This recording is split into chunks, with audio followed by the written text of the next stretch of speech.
मैं राकेश राजपूत आपका एक बार फिर से स्वागत करता हूं और आज हमारे करंट अफेयर का टॉपिक है IWT सिंधु जल संधि या इंडस वाटर ट्रीटी। वर्तमान समय में ये चर्चा में क्यों है?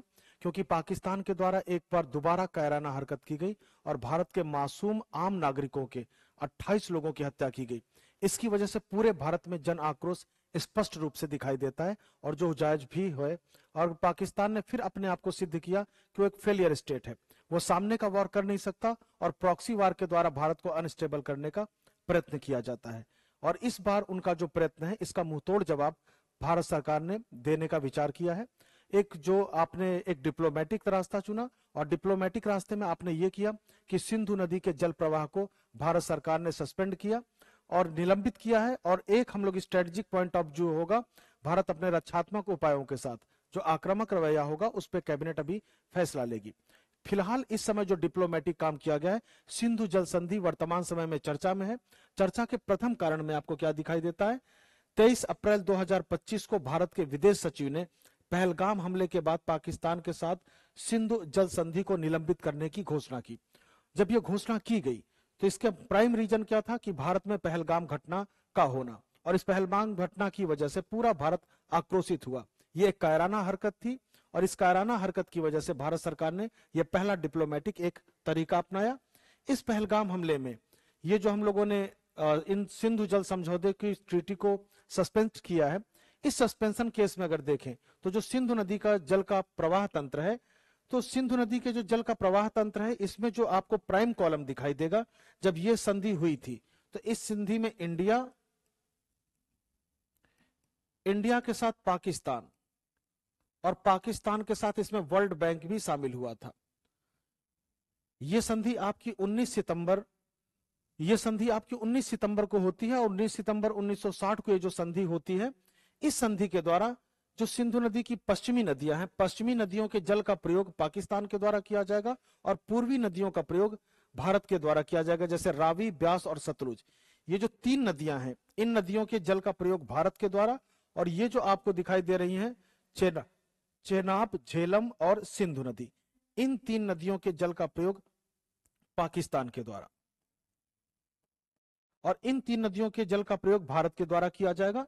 सिंधु जल समझौते में इस प्रकार का प्रोविजन किया गया है।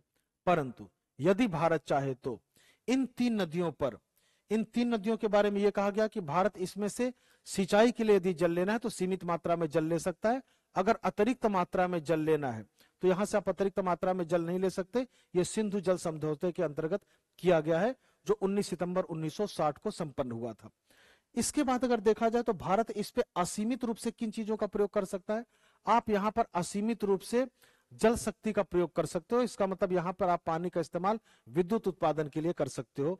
तो यहां पर हम देखें, ये जो समझौता होता है, इस समझौते की जो प्राइम बातें आपको नजर आएंगी, the IWT Indus water treaty is a water distribution treaty between India and Pakistan, arrange and negotiated by World Bank, use the water available in the Indus river and its tributary. जो सिंधु जल संधि है, भारत एवं पाकिस्तान के बीच एक जल वितरण संधि है, और इस जल वितरण संधि में, जिसे विश्व बैंक द्वारा सिंधु नदी और उसकी सहायक नदियों में उपलब्ध जल का उपयोग करने के लिए व्यवस्थित और बातचीत के माध्यम से किया गया। और इस जो जल संधि है, इसके में जो आपको प्रमुख बात दिखाई देगी कि यहां पर ये जो अयूब खान है और साथ में बैठे हैं भारत के प्रधानमंत्री पंडित जवाहरलाल नेहरू, इनके द्वारा कराची में इस संधि को सिग्नेचर किया गया था या हस्ताक्षरित किया गया था। उसके बाद मैंने जब आपको डेट बताई कि 19 सितंबर 1960 को यह संधि हस्ताक्षरित की जाती है और 1 अप्रैल 1960 से इस संधि जो है ये लागू कर दी गई। तो यहां पर जो आपको अगला पॉइंट दिखाई देगा, इस संधि पर भारतीय प्रधानमंत्री जवाहरलाल नेहरू तथा पाकिस्तान के राष्ट्रपति अयूब खान के मध्य 19 सितंबर 1960 को पाकिस्तान कराची में हस्ताक्षर किए गए। पाकिस्तान कराची में हस्ताक्षर होने के बाद यह संधि अस्तित्व में आ जाती है। लेकिन यह संधि लागू कब होगी? 1 अप्रैल 1960 से। यह संधि लागू मानी गई 1 अप्रैल 1960 से। उसके बाद आपको जो प्राइम दिखाई देगा कि सिंधु जल समझौते के अंतर्गत, सिंधु जल समझौते के अनुसार सभी पूर्वी नदियां का जल भारत तथा पश्चिमी नदियों के जल का प्रयोग पाकिस्तान के द्वारा किया जाएगा।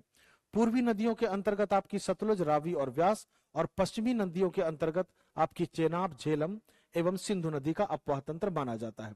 और आज भी पाकिस्तान की जो 90% जो आपको दिखाई देती है एग्रीकल्चर या पीने का पानी, वो सिंधु नदी पर डिपेंडेंट है। तो अगले पॉइंट में अगर देखा जाए, पाकिस्तान के लिए सिंधु नदी, पाकिस्तान के लिए किन किन नदियों का प्रयोग किया जा रहा है वाटर देने के लिए? अभी हम लोगों ने डिस्कस किया सिंधु नदी, झेलम और चेनाब। ये जो 3 नदियां हैं, इनका प्रवाह पाकिस्तान के लिए है।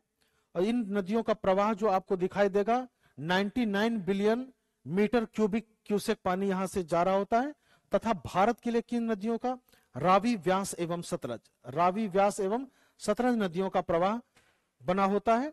अगले पॉइंट में अगर हम देखें, सिंधु जल समझौते के द्वारा भारत को कुल जल आपूर्ति का 30% तथा पाकिस्तान को 70% भाग प्राप्त होता है। अगले पॉइंट में, यद्यपि भारत पश्चिमी नदियों के सीमित जल का उपयोग सिंचाई के लिए कर सकता है तथा इनका उपयोग असीमित रूप से जल विद्युत उत्पादन तथा मछली पालन में किया जा सकता है। तो ये इसके उपयोग थे। अगले पॉइंट में अगर देखा जाए, सिंधु तकनीकी और विवाद समाधान के लिए एक स्थायी सिंधु आयोग PIC स्थापित करती है, जो विवादों को तटस्थ, विशेषज्ञ या मध्यस्थता अदालत तक इसको बढ़ाया जा सकता है। तो इस पर एक आपका आयोग भी दिखाई देता है, सिंधु आयोग, परमानेंट इंडस कमीशन, स्थायी सिंधु आयोग, जो किसी भी प्रकार के विवाद होने में इन विवादों का निपटारा करेगा। अगर देखा जाए, कोई भी राष्ट्र यदि स्टेबल है तो स्टेब्लिश अपने कार्यों से होता है, अपने कर्मों से होता है। 1947 में 2 राष्ट्र एक साथ स्वतंत्र होते हैं।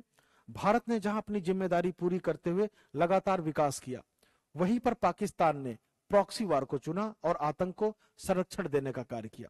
और ये जो आतंक का संरक्षण है, ये पाकिस्तान के लिए भारी पड़ता हुआ दिखाई दे रहा है। भारत ने अभी तक एक डिप्लोमेटिक कदम उठाया और इस डिप्लोमेटिक कदम से ही पाकिस्तान में हाहाकार मचा हुआ है। और जो भारत की अगली रणनीति है, जो स्ट्रेटजिक होगी, उस पर भी हमारी नजर बनी रहेगी। तो अगले अंक में हम फिर मिलते हैं। आज के लिए धन्यवाद।